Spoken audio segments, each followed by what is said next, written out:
Welcome to the Clause YouTube channel. Together, we strive for a safer, secure, and more stable world.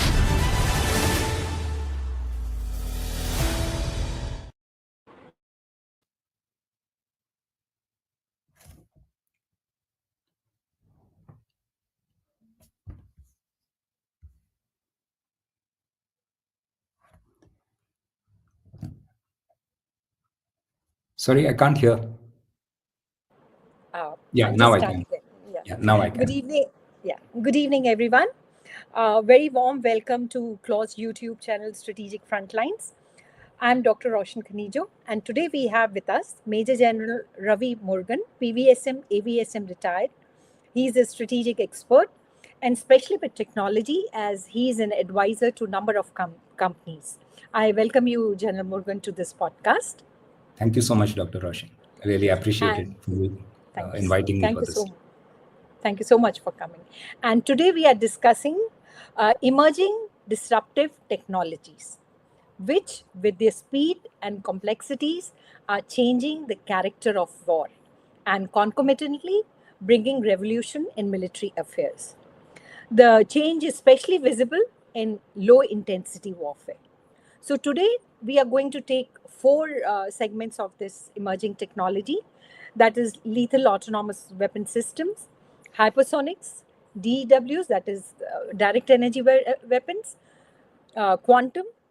So these are the four sections we are going to discuss. So I'll start with AI and autonomous system. So General Murugan, how are the lethal autonomous weapon systems and swarms of drones impacting war? Is it lowering the thresholds? Because number of countries are developing these systems. We know that US has its MQ-9 Reaper Predators. China has its loyal wingmen. It also has supersonic reconnaissance drone. And it's also becoming an expert in drone swarms. Turkey has its Baykar systems. So I would just like to show you in a slide. These are the systems to make it a little bit visually appealing. US, the Chinese, and the Turkish.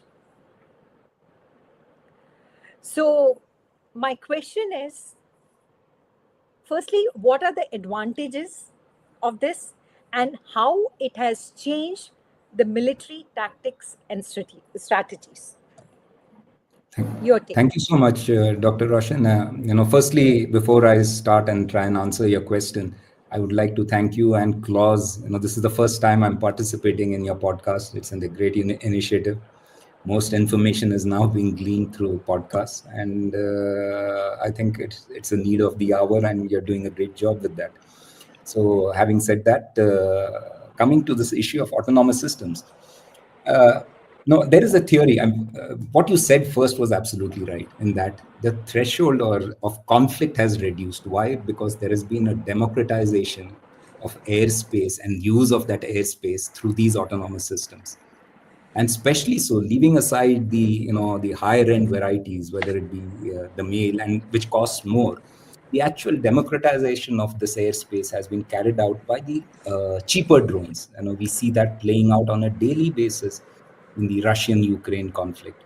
We saw that happening when Israel took action in Iran, with of course with a number of a hybrid meld of multiple systems, and the actions which are happening in the Middle East, the Houthis carrying out actions and denying sea space. So the fact is that this technology has now been so made cost effective, as also is so effective in an asymmetric format, that conventional militaries are now faced with the same weapon systems which they use, because it is now available with asymmetric players.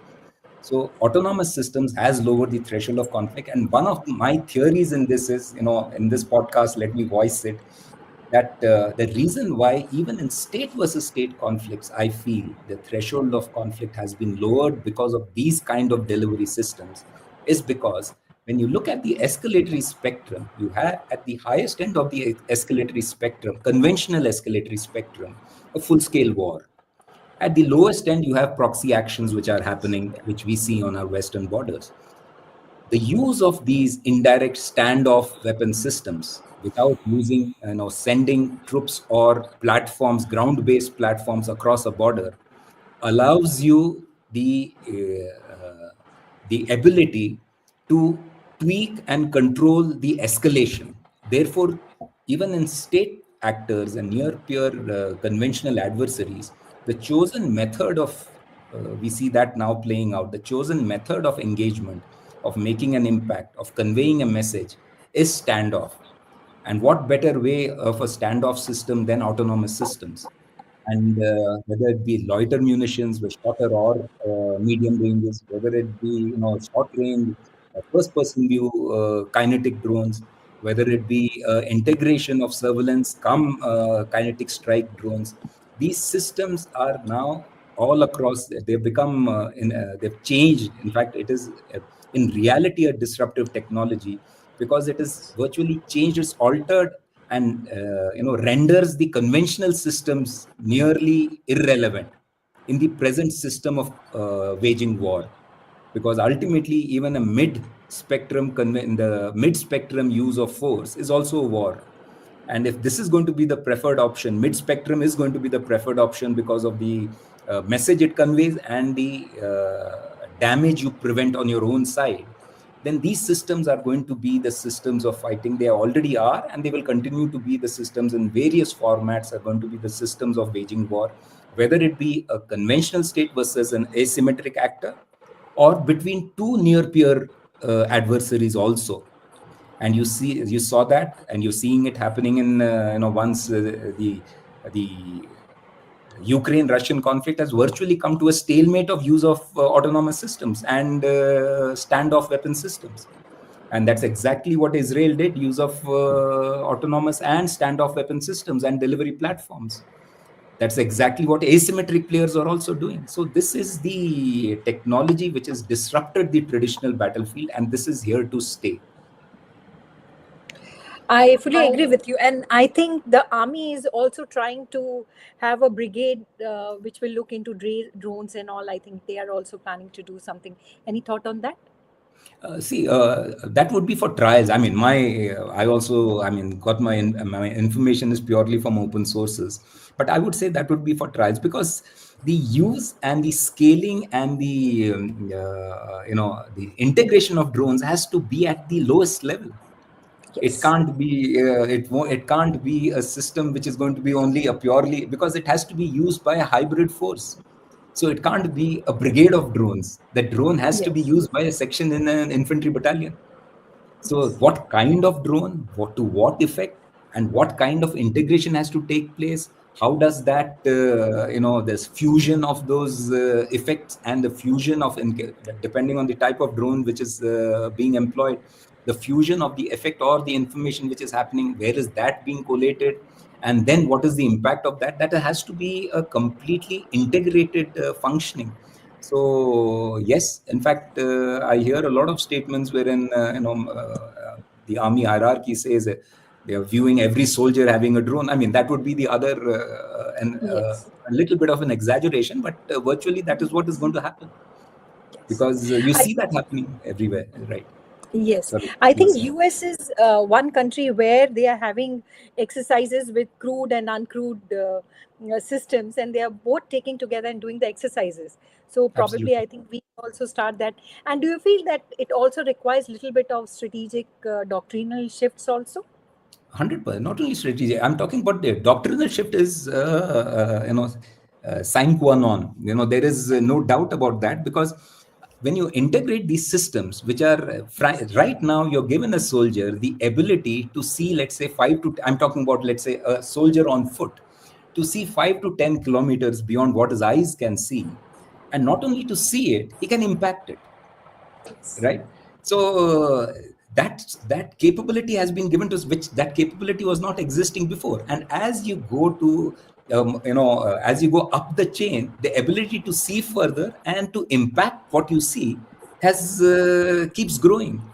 in terms of ranges and in terms of the type of impact. So there has to be a methodology of usage, because ultimately you will have to institutionalize these systems.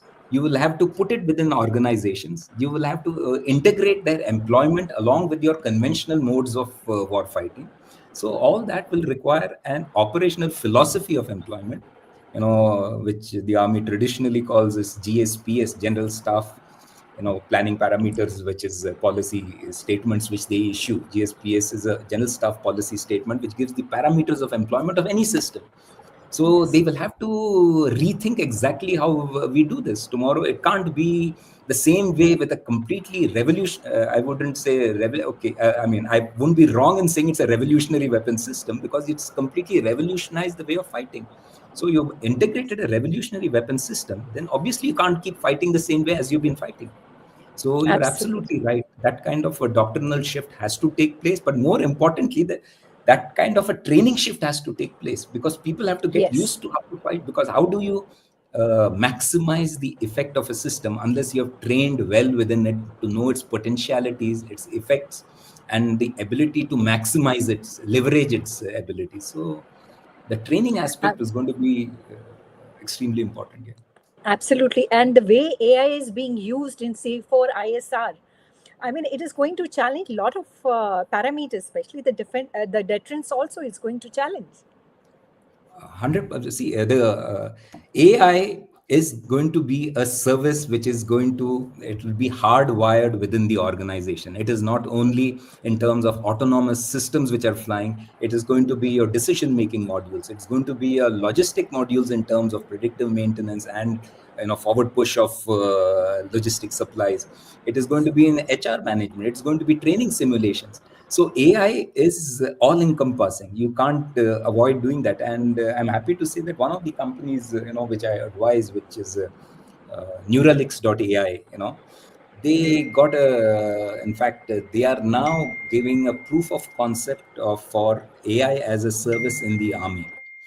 So primarily in battlefield management systems, sensor data fusion, carrying out predictive assessments, so pattern recognition, change recognition. So all these are we are looking at only the operational side, but as I said, even backend there are multiple aspects which require AI, which eases and probably makes more effective the way of functioning. So there are layers and layers of complexities which are going to come. And to add to it, another area is the hypersonics. Both, if you see the hypersonic glide vehicles as well as the hypersonic cruise missiles, because of the speed, which is more than Mach 5 and above, it is very difficult to detect. So, do you feel that it is going to create a lot of problems? Yeah, the technologies which you identified, to my mind, the autonomous systems, of course, both passive as also active in terms of passive in terms of ISR and active in terms of kinetic strikes. But I mean, we view it mainly from an offensive context, right? Similarly, your HGVs, the hypersonic glide vehicles, or as you said, the hypersonic cruise missiles, which are strictly not an HGV, because an hypersonic glide vehicle is unpowered. It takes, it's launched into upper atmosphere and then it's released. And then it, by sheer gravity, it takes, as you said, the speed of over Mach 5, and it's unpredictable path. So all your, ballistic missile defense systems, which are already there, your air defense systems are already there. The ability to intercept an HGV becomes extremely difficult. So the strike by an HGV, sorry. Yes. So no, I just want to intercept for one thing. What you're saying about the speed, you're absolutely right, because if it is Mach 5, it is very difficult with the radars also to catch it. The interception is very difficult. And it will not only create problems in the way if you have a traditional defense systems, but also it is shortening the decision-making time. Absolutely. So do you think we are making... the things are becoming more vulnerable? That's absolutely right. And one, there is no fixed flight path right? The flight path is, there is no predictable pattern. The flight path is unpredictable random patterns, and the speed. So both these create the issue, one, of detection. Second, even if you detect it, it reduces your reaction time to intercept it. And even if you try to intercept it, by virtue of its speed, you are unable to track it or lock on to for interception. Absolutely. So in terms of the effectiveness of the strike, if an HGV or a hypersonic cruise missile is launched, then the strike is virtually, you can't stop it. So Absolutely. And deterrent, sorry. yeah, and You were with saying. the neighborhood, with Yeah, the kind of neighborhood we have, it's so the proximity of both the nations, right, it becomes more complicated. And it's the HCMs can also attack your critical assets, which right. become more and more vulnerable. So do Vulnerable. you think that it is redefining the deterrence also? Absolutely, because see, deterrence is in terms of if and first let's put deterrence in the right perspective now. Deterrence Yes. in the new perspective is, we have decided, or as I said, my theory is standoff weapons is going to be the preferred mode of war fighting, because the risks in launching standoff weapons is lesser than the risks in launching ground forces, and actually physically crossing the border, in terms of human lives, in terms of the impact, in terms of the messaging also. So if standoff weapons is going to be the preferred mode of war fighting in every kind of adversarial situation, then the use of a system, a standoff weapon system, which can't be intercepted, which can give you virtual guarantee of strike of what it hits, and it has a range which covers the entire adversary country. It gives you, and you have no system which is able to, as I said, prevent it from hitting what it wants to hit. Then it gives you a capability which contributes effectively to high deterrence. So if somebody else has it, if you don't have it, then obviously the other no the adversary has a higher deterrent value. So there is no question, these are critical technologies, because you need it, because some of your adversaries already have it, or Yeah. it's operationally deployed. And how are we placed as far as these things are concerned? Because I think we had done the hypersonic, we have done the flight test of hypersonic technology demonstrated vehicle in 2020. Correct. So, and we also had that scramjet technology, which we are trying to master. So, what is the latest in this as far as India's indigenous thing is concerned? Yeah, so I don't have any special information on it, but what I feel is that we have a BrahMos, which is a supersonic cruise So, missile, supersonic. right? So that uses a ramjet. That's why, one of my, every time I would see the cost of a BrahMos, the doubt would come to my mind that the cruise missiles are generally cheaper, but Yes. BrahMos is not cheaper. The reason why it's not cheaper, because it's got a ramjet engine, Rams. because it's a Yes. supersonic Yes. missile. So similarly, we have gone in. This is a building block. So we already have the BrahMos as a platform. Now you are increasing the speed of it, and probably in terms of the Yes. flight path it takes. So you require a scramjet engine. So the scramjet gives it the speed to compete with a typical hypersonic glide vehicle. So that the trials are still on. They call it, I think, Yes. BrahMos 2. It's a joint project again, and they call it BrahMos 2. So that is still ongoing. But to Okay. my mind, when you look at your northern adversary, you're still easily 6 to, because that was deployed, if I'm not wrong, one of their hypersonic HGVs was deployed, I think 2018 or 2017, if I'm not wrong. So you're, as it is, about 5 years behind, 7 years behind that. Yeah. So we need to accelerate these programs, so that those capabilities, in some form or the other, we have that operationally. So these are As the you some said, of the because it hypersonic contributes to the deterrence vehicles. value. Sorry. Yeah. Yes, these are some of the hypersonic vehicles which Russia, China, and USA, they are developing. The Avangard and the Kinzhal of Russia, which is known. I think they had Yeah. used it in the Russia-Ukraine war also. This is the Yeah. conventional cockpit. Absolutely. But one And thing I would like to highlight here is that we also need to have more information on the battlefield effectiveness, because in the yes, Russia-Ukraine conflict, this has been used, but there have been conflicting reports on the effectiveness. So while we yes, are process of developing, these are the inputs we need to take, credible inputs we need to take. So Absolutely. that, it it should shape our, as you said, doctrinal and operational philosophies in this. While as a system, we fully agree it has strategic deterrence value. But we have to Yes. be absolutely clear as to, once used, what was the effectiveness of its use? Was it Yeah. compromised in some manner because of the defensive systems? Did it do as advertised? So there are multiple aspects which we should, and I'm sure the people who are responsible for these developments would be seeking proactively this kind of information.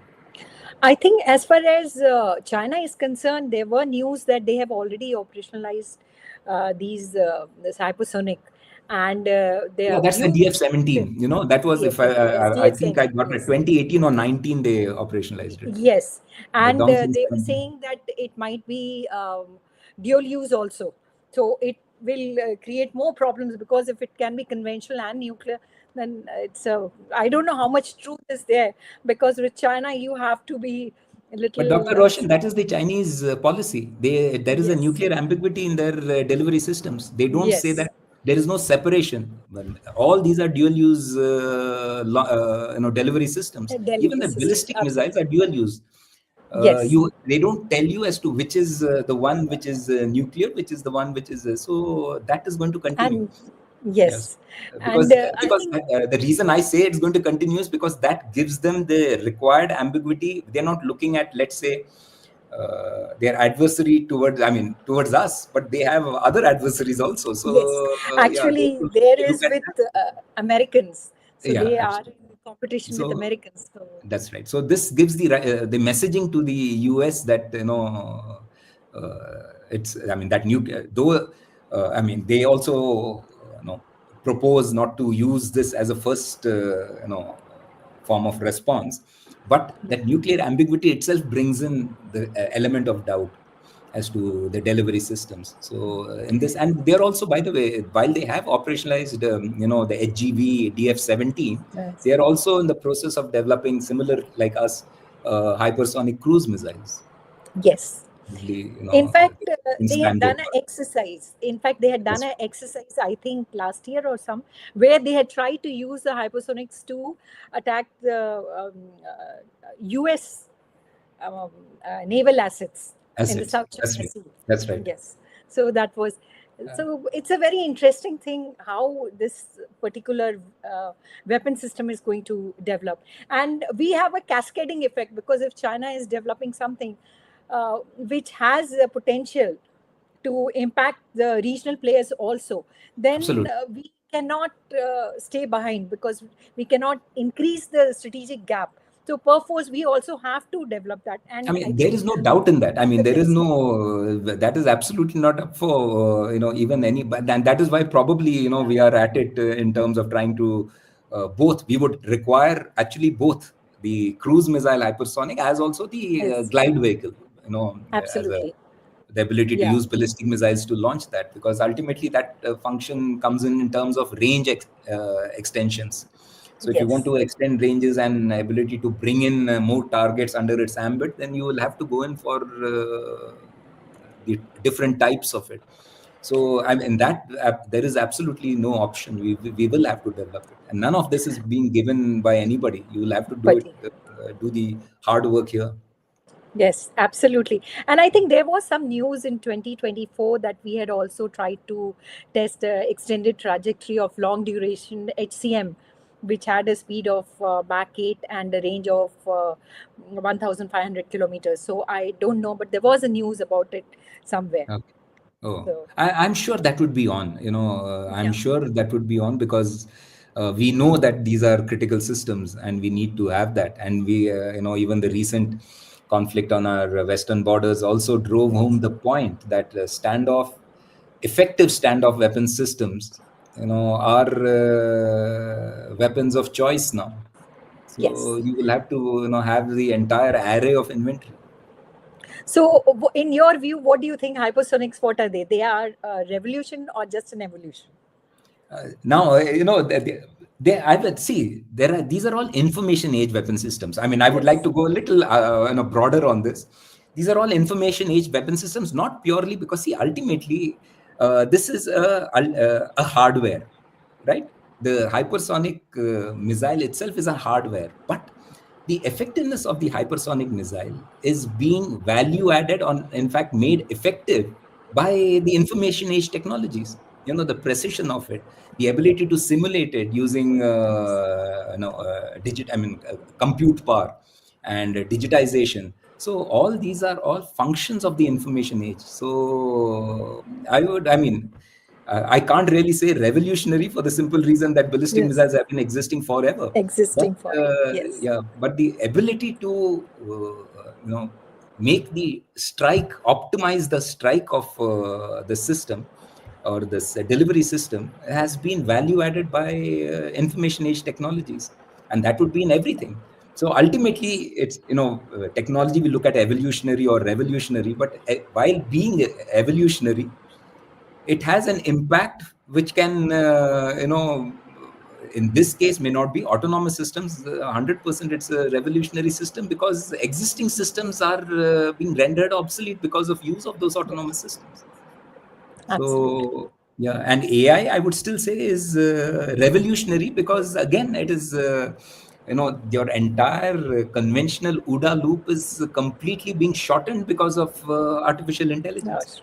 You are seeing further and you're seeing better. You are able to make sense of it far faster. You're coming to a decision far faster, and you are responding to it at a near immediate time frame, all being done mostly autonomously, with a human in a loop just giving the decision for carrying out that action. So it actually becomes revolutionary in the speed cycle of it. So yeah, but this one I will be on the fence on it. I would say that it is high evolutionary. No, I understand what you're saying. And as far as autonomous systems are concerned, the lethal autonomous weapon system, there's a lot of debate on it, and especially as far as the ethical angle is concerned. Right. So that angle is also there because you cannot have totally automated things. You need to have a human angle in that. The loop. So your views on that? So there are UN, there is a UN discussion going on. For years now, it's been going on in terms of the ethical use of autonomous systems. And in fact, we participate in it also. And we need to participate in it because framing of laws, you can't leave it to somebody else. You should be part of framing of these policies and laws. So absolutely. Yes, everybody agrees that there should be a human in the loop at some stage. Right, yes. Because otherwise, if something goes wrong and there is, let's say, collateral damage in terms of not collateral, let's say, wrong targeting happening. So who are you going to hold responsible for this? Absolutely. So, and then how do you prevent it? Is to have a human in the loop. So yes, there is a lot of debate going on, but there are a number of contrary views to that also. So, but that's a subject for so different an ethical and legal.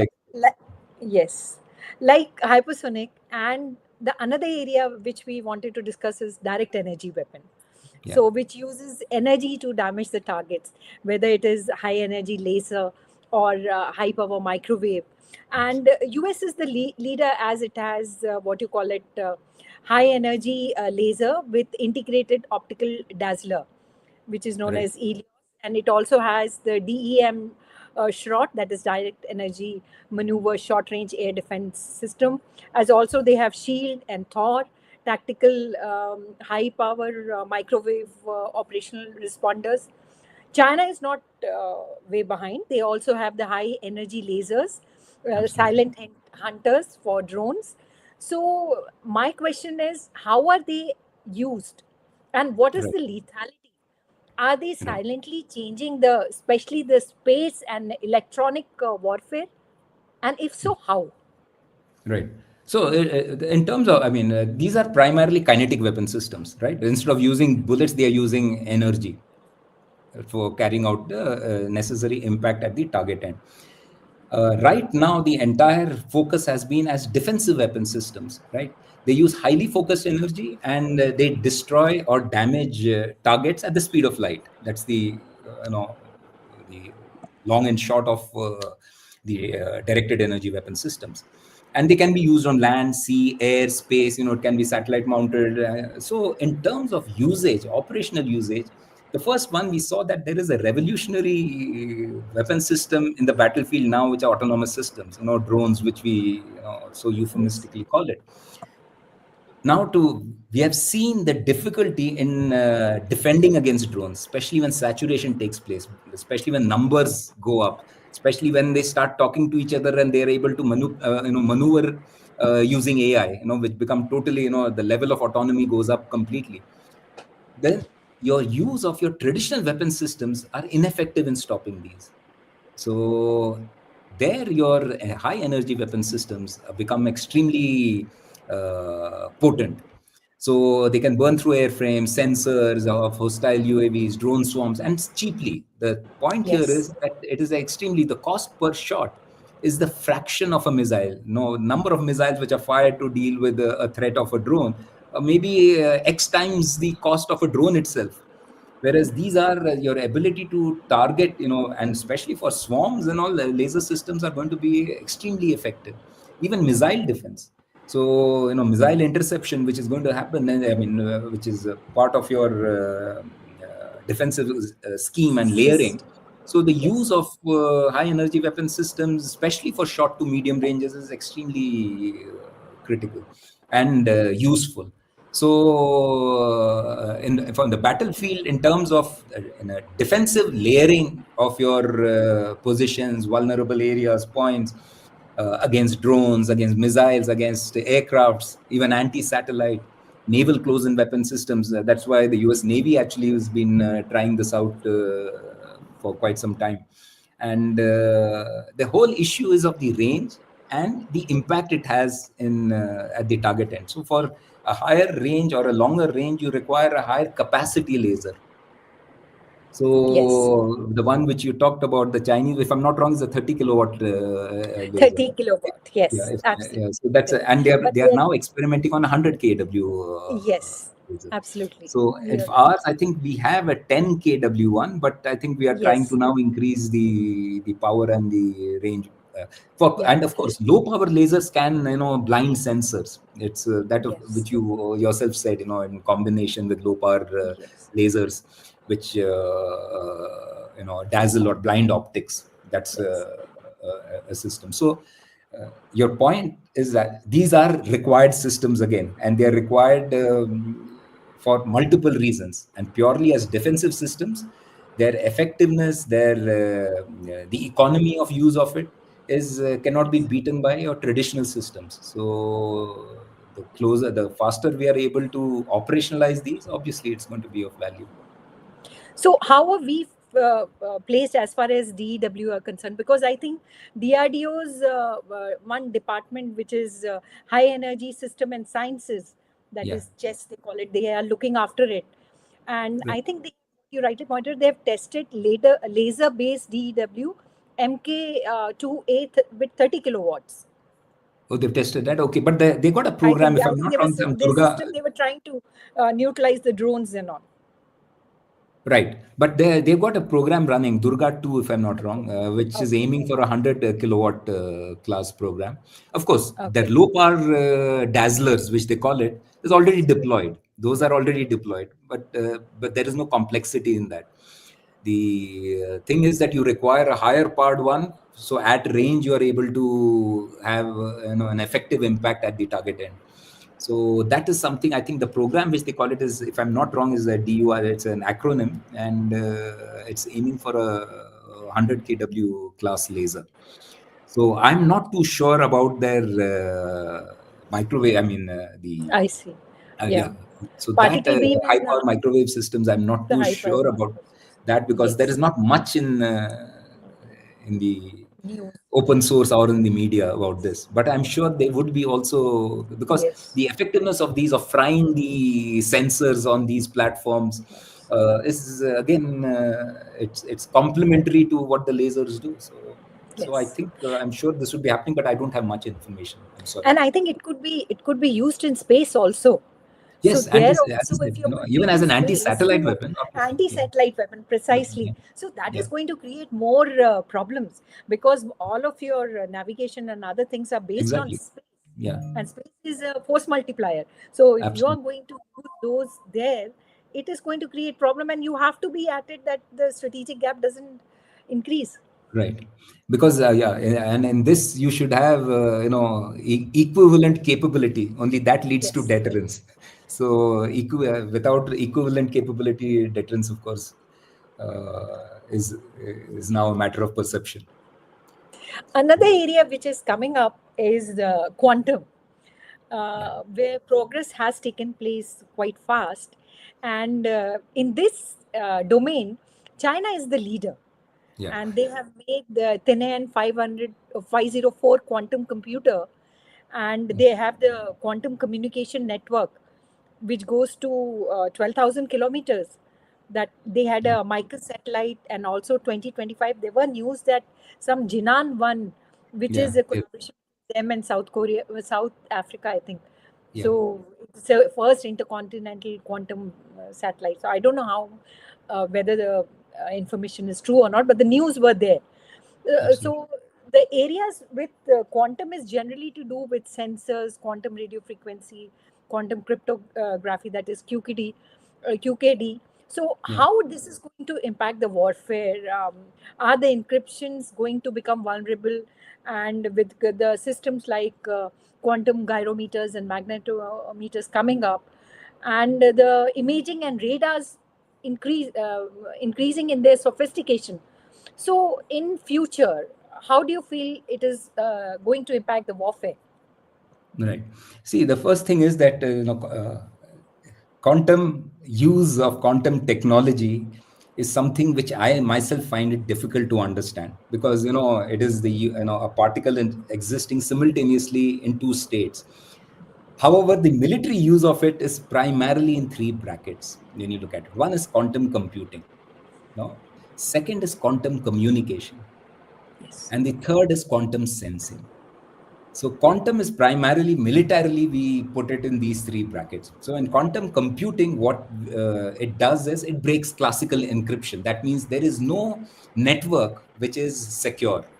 You can break any network because of the computing power. And by quantum technology is supposedly, while based on information technology, is the next step. So while we're talking about information age today, when quantum technology becomes widespread in its use, we are going to go into the quantum age. So it is the next level of information and the ability to deal with information. So as I said, quantum computing would be it breaks classical encryption, it accelerates optimization, logistics, mission planning. Your process power itself becomes that much more. Your compute power becomes that much more. Quantum communication is secure, tamper-proof communications, which is completely immune to interception. Which is what that satellite, Mischius, or which is 2016, which I think to Poland or somewhere they communicated. It achieved some 2,000 kilometers, and then you said the other one, which is Jinan, I think, which has been launched again. Sorry. Yes. So both these are demonstrative of the fact that quantum communication. Now, quantum sensing is going to be, what it does is it's navigation without GPS.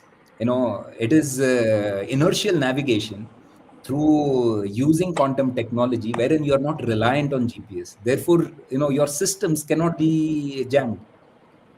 So it's extremely, and in terms of detection, it's extremely sensitive in detecting submarines and stealth aircraft. So it can, below the water as also stealth aircraft. So you're able to make that visible. So all the stealth technology, which is currently the, which provides you a combat edge in terms of, many of the first world countries which have these stealth technologies. So that becomes neutralized. So if you possess this and you can see a stealth platform while your stealth platform remains hidden, obviously it gives you a clear combat edge, in this. Absolutely. So the Chinese, as you said, are the leaders in this, but the US also. In fact, in operationalization, the US probably is ahead than the Chinese in terms of R&D and in terms of development in a larger base of development. The Chinese are better, but military operationalization, from what I read, the US is probably a little ahead of the Chinese also in this. Now, ours you're aware of. Huh. We have this national mission on quantum technologies and Quantum, yes. applications, 8,000 crore funding. Then the ISRO itself is developing a quantum communication satellite.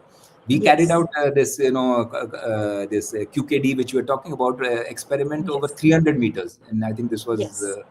22 or 21. I'm not too sure. Yes. So the quantum research in in our country is primarily academic. Yes. So there is a slower translation into effective operational defense systems.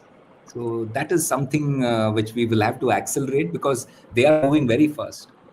Yes. They are And moving. I think what we have done is we have tried to rope in IITs. So the four That's right. IITs have Because been given four sections of the section, quantum national mission plan, whatever we have. right. So that I think is a positive sign, because then it will help.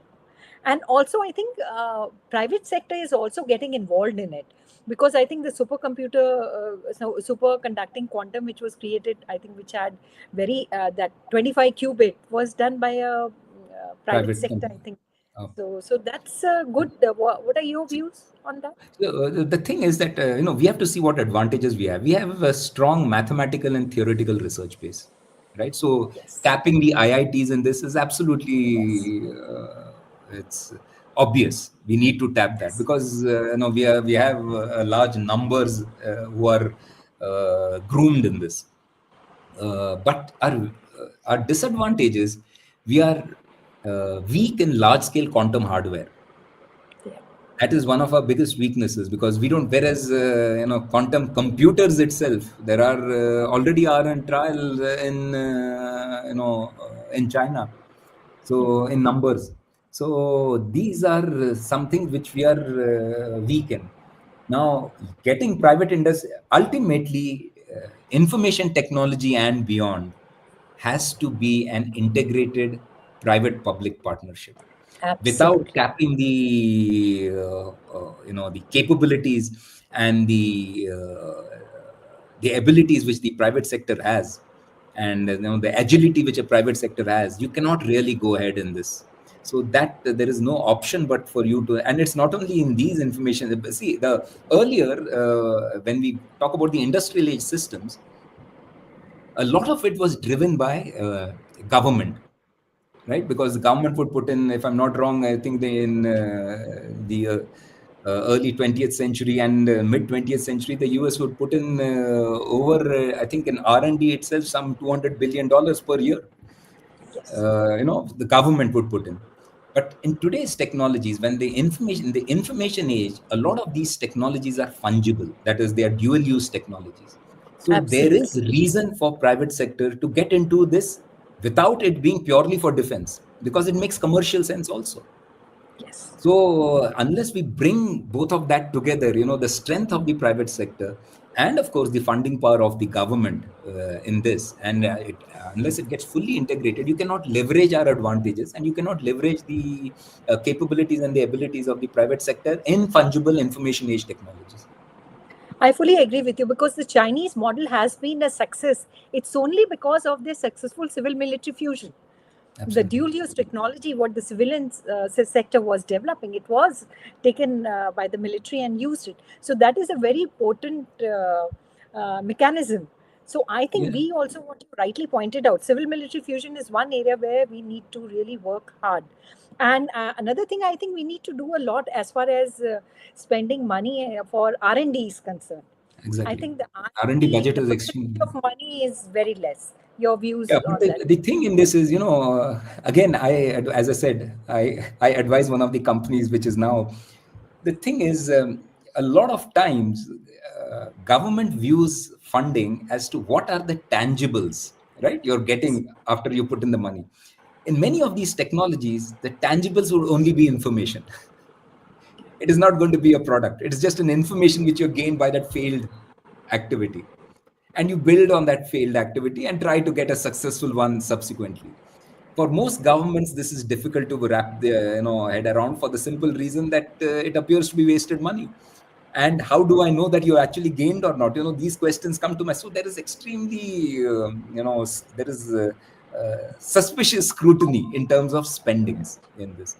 And when I talk about the academic aspect of it and our strength in mathematical and theoretical research, I must say one thing. I was a defense attaché in the US from 2016 to 2019. And twice I've gone to attend the graduation of one of the other service attaches children in college.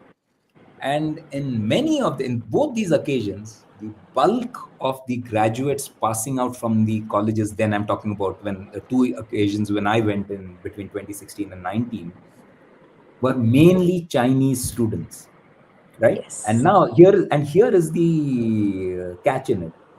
99 or I don't know, 100% of these Chinese students were going back to China because the government was Absolutely. incentivizing their move back, putting them in positions, paying them well enough, and creating a facilitative environment for them to Absolutely. function and bring in the competence which would have gained there in terms of theoretical advantages.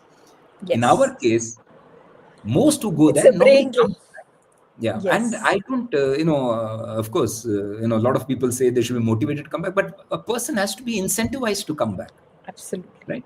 And I'm not talking about money itself. I'm talking about Yes. creating environments which facilitate these activities. I would want to Yes. come back if I know that I will not be drawn into unnecessary friction of trying to justify everything which I'm doing, and then Yes. having to keep asking for the next tranche of payment, Yes. right? Of for me to continue this. Absolutely. Unless those Absolutely. things are The sorted out. environment has to be enabler so that Absolutely. people can come back. Yeah. And not only the environment, but also the pay packages. Because Yeah. until you have a good pay package, they won't like to come back. But one And thing I must tell you, a lot of them are not even driven by the numbers in the pay package. A lot of them, even if you give them something which is competitive, I mean, I'm not saying that it has to be very high end. As long as you create conditions of work which Yes. values their work and does Yes. not pose hurdles in them doing what they are doing. A lot of time, the conditionalities and the environment of work decides whether I come back. A lot of them come back and they get frustrated and they go back. Go back. Right, Absolutely. because so those things, and that how much can the government now, those are the, suppose if I'm going to be working with the PSU, then it's the job of the PSU to ensure that the environment is extremely proper. Now if I'm going to be bidding for a project in under the DIO, Defense Innovation Organization, then it is the job of the DIO to whatever due diligence they're carrying out, they do it back end, but they don't bring it front end in delaying things, which is what happens in most of our, everything gets delayed. It goes on to 7 months, 1 year, 2 years, at the garb of, okay, give justification for this, give justification for 4 more things. So that is not, you do your due diligence. There's nobody saying you shouldn't be doing due diligence because you're committing money, but do the due diligence back end. Yes. Don't do it No, in the terms of holding back. Yeah. Yes, the bureaucratic processes needs to that be is extremely streamlined. compulsive. It's very important. And we have to understand that in scientific experiments, there will be failures also. Absolutely. You cannot have You grow only one through failures. experiment and it will be a success. It's not possible. So you have to be at it. So you can't. And the other thing, what I think a lot of private sector, they need to, they are sensitive about is the scale and the funding. That is, So now the that's scale another and the point. funding is there. So I think, but the things Let me have. give you an example. Let me give you an example in this. Let's say I'm a startup. Let's say I bid for AI in the military or whatever I bid for. In terms of one of the DIO projects under the IDEX or the Aditi schemes, I get the project, right? The government puts in whatever is the money as per that project, could be 5 crores, 10 crores. Now the rule in this is that the startup has to bring in equal amount of funding. That is the policy. Yes. So let's say the government gives me 10 crores. I have to bring in 10 crores. How do I bring in 10 crores? I go to investors and ask them to invest 10 crores. Now, when the investor invests 10 crores, he says, what is the future? Future. Is it for only this project? I want visibility in what is going to happen subsequently. So there should be some MOQ, minimum order quantity, which says that yes, if I find that the project which you have got and the product which you have been allotted, I mean, you're going to develop, if that meets all our criteria, and the criteria is laid down in the contract, if it meets all our criteria, then the minimum order quantity which we can give you is this much, worth this much. Now he can go with that and seek funding. Absolutely. That my MOQ is going to be this much, so please invest in this. Otherwise, where does he get the money from to do it? Absolutely. So a lot of these things have to be thought through fully, and we need to facilitate rather than, And create. I think, yes, and I think here the role of big corporate sector also Yeah. needs to be taken into consideration. They also need to spend something on R&D and other things, because their responsibility is also equally I important fully agree. Dr. involved Roshan, in the growth while of this may not, sorry, yeah, go ahead. yes, yeah, Yeah, please no, keep, yeah. yeah. No, while this may not be the subject of your, this podcast or this YouTube channel, it is exactly like you have so many, housing is in a boom in India. You have so many construction companies. Name one construction company which has an institute which trains trades people, an electrician, a plumber, a mason. If I'm making project after project after project, I'm having person who's not been trained in carrying out that activity. So obviously, the slopes of my bathrooms are going to be away from the, wherever is the drain, or my plumbing is going to be having problems. So their job should be, they need to train them, and then there should be a stipulation that they use them in their projects for 5 years. Then that is when they will train them properly and give them hands-on experience. Absolutely. That is the same thing in corporate and technology, Yes. right? The corporate has to put in that money. If I'm in a field of making aeroplanes, then I should put in the money Yes. in R&D for making aeroplanes in that, because Yes. I can't keep waiting for an order to come first and then put in the money. So it's a Yeah, chicken actually, and egg situation. Yeah. actually, you're right. It can't be just assembly line. It has Yeah. to be the manufacturing, which is important if we want to become a major part. and And and a lot of things have changed, but yeah. I mean, the progress needs to be a little faster considering Yeah. My our theory in this is, sorry, my competitors. theory in this is, in industrial age technologies, the first mover advantage the Western powers had was far higher, right? Because, the steam engine was made there first, and subsequently they had a lot of time and the human resource ability to develop industrial age technologies much faster and so much more refined. So to make a jet engine, we are finding it so difficult. Whereas they did it much earlier because they had the first mover advantage in that. However, in the information age technologies, we are not lagging too far behind, because Yes, we were nearly, absolutely. equal in terms of the start we have got. So Yes, at least I fully understand industrial age technologies, we are playing catch up and we'll continue to play catch up, because nobody's sharing that. You will have to yes. again build it, right? But in information age technologies, at least we should be not be that badly disadvantaged, is my view. There at least we should be as competitive or nearly as competitive as the others. No, what you're saying is right. In certain sectors, we are doing very well. Whether it is missiles, if we see, we have done exceptionally well. Space is another area where we are doing exceptionally well. So I think we'll slowly and steadily we will move ahead. So, Jal Murugan, if you allow me, then I'll take few questions. Yeah, sure, please.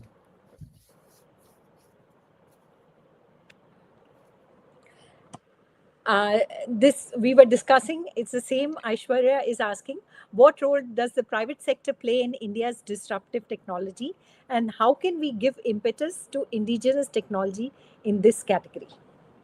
In two simple words, it would be that you have to fund it, right? Yes. Of course, there are two things to it. I must say this. There are two things to it. One is that you will have to go back to your education system also. Our education system has to be a problem-solving system. Right now, it is not a problem-solving system. Of course, we are now making, with the new NEP coming in, critical thinking becoming a focal point in this, the Tinker Labs and all that. But the execution of it is what is important. Are schools actually teaching it like that? Are Yes. children actually, because curiosity and the ability to work on that curiosity is a life-changing habit, and that is what leads to innovation and discoveries like this. So I would start from human resource, but to answer her question, long and short of it, that you would need to fund it and ask them to put in equal amount, because the gains are obviously commercial and the gains are operational and strategic also. Both things are there. Yes. So the commercial is not going to be in terms of the width of the market. So the government will have to step in and making it commercially viable. Once that technology is developed and subsequently gets operationalized, they will have to ensure that no corporate suffers a loss because of that. And in case it is the proliferation is allowed, then obviously if your technology is good enough, it will find the market. I think what you pointed out about the education system, that is very important, because the more research scholars in the domain of science, mathematics, those we have, Absolutely. the better we'll be in innovation and other things. Because But we the find scholars, there is a vote towards computers and software, but it has to be holistic in other areas also. We need to give absolutely. what you call it, impetus, until we have large amount of PhD students and in science specifically, and Absolutely. mathematics, what you rightly pointed out. How are you going to improve? One. And second is that here they need to, again, the problem solving approach has to come in. It can't be, something which is being memorized and, which everybody Yes. rote learning. I don't want Rote to say learning. rote learning, but I'm saying, that this is going to be asked from me and I will give this answer. It shouldn't be like that. I keep saying this in one more podcast. I said this when I was posted as defense attaché in the US. My daughter was in grade 3. One day she came back with a math problem, and it was written in that math problem: TWO plus TWO gives you FOUR. If each alphabet represents a unique number from 0 to 9, find all possible combinations. That's a grade 3 child. So it took me one day by trial and error to find out, at least some combinations, by using those laws, by elimination, by logic, Yes. right? You have to use Yes. all. So next day I went to the math teacher. I said that, this is no question to give. He says, we don't want her to answer it. At least she goes through the process of elimination. He said the exact same things. She goes through the So, process of elimination. She goes through the process of logical rules which govern it, yes. Yes. right? So we are trying to train her to think like that. So that is extremely important. Only then do you lead to it. Does it lead to problem solving? Absolutely. You pointed out a very pertinent thing, is logical analysis of anything, and it has to be developed from A younger young age. generation. When you are in school, the logic has to be taught to them, And how you're questioning, going to analyze. Yes. yeah, you ask a question, and even now I don't Yes. know whether it's changed or not, but I see a number of schools, because my daughter's still in grade 11 here. Okay. So I see a number of schools, and even now we need to train the teachers first. It's we can keep saying what we want to, unless it's, and we want both, we want women and men both coming into Men. science, and the only way Absolutely. it happens is if they are motivated enough to come into science. Absolutely. Absolutely. There's another But question from Alia M. What are the barriers in hypersonics? Are they reliable and cost effective? And if not, how can that be achieved? So, see, in hypersonics, it's, as I said, you have an hypersonic glide vehicle which is launched through the carrier, which could be a ballistic missile, and then it uses the upper atmosphere and uses information age technologies to the path patterns which it traces out, and it goes and hits the target. So to my mind, if you ask me from our perspective, I would say that we already have most of these technologies already existing, right? It's a question of melding it, and it's a question of the terminal end, to ensure that that becomes the reliability factor being built in. So I do not know as to how, what would be the barriers to this. The barrier to this, to my mind, is the human resource, the people working on it. As long as you have people who have got that, as I said, the problem solving attitude of bringing it. Here I want to bring in an example, like now FPVs.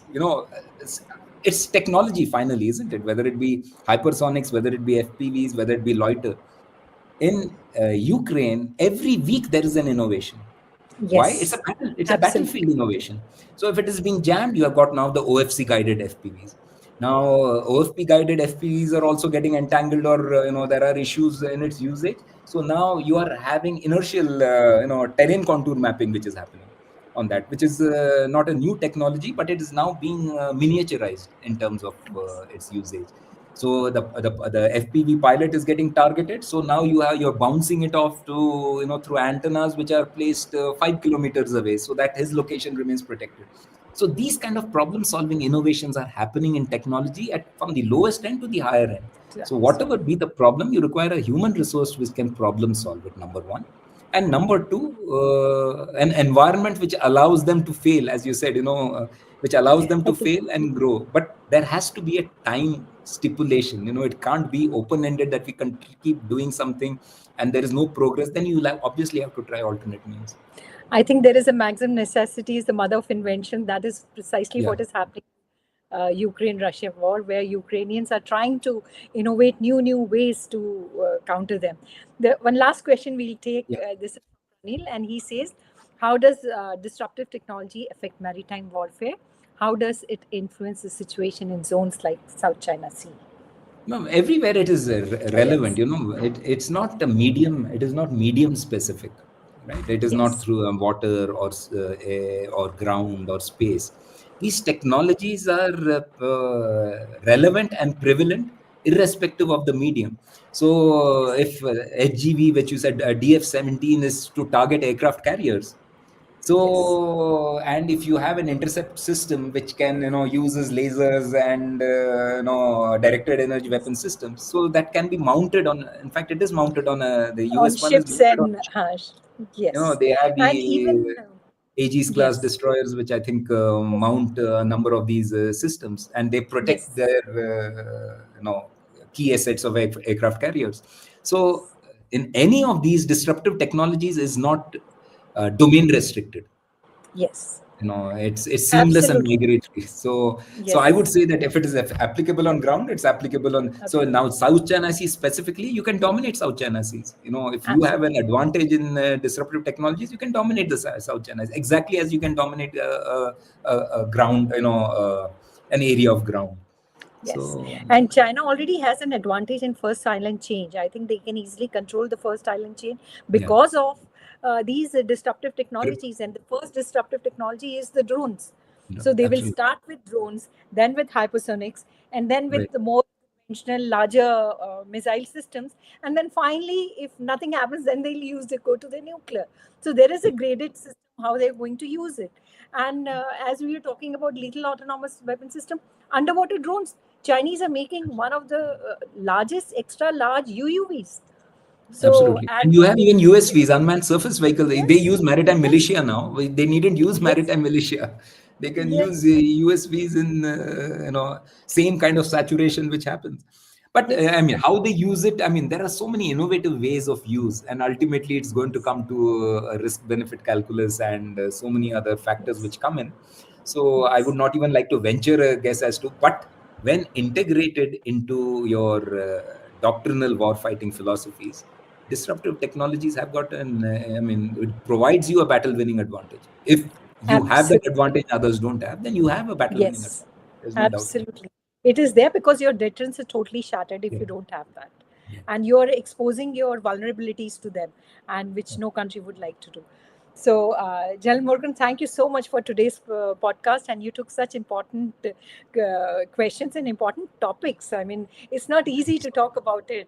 And I would really like to thank you so much. Yeah, I'm not an expert on it, I must confess. No, but I'm only looking at the impact of it. So the impact of it, there is no denying it. You're seeing it everywhere. And as I said, this is the preferred option. It appears to be the preferred option, both within state adversaries and non-state adversaries. So then you have no option but to be ahead of the curve in this. Actually, what is important is the impact. Because the data you will get everyone, but you require someone to explain what is the impact going to be. And you really nicely explained it to us. Thank you so much. And thank you to all the... Thank you for inviting me. Thank you so much. Thank you, man.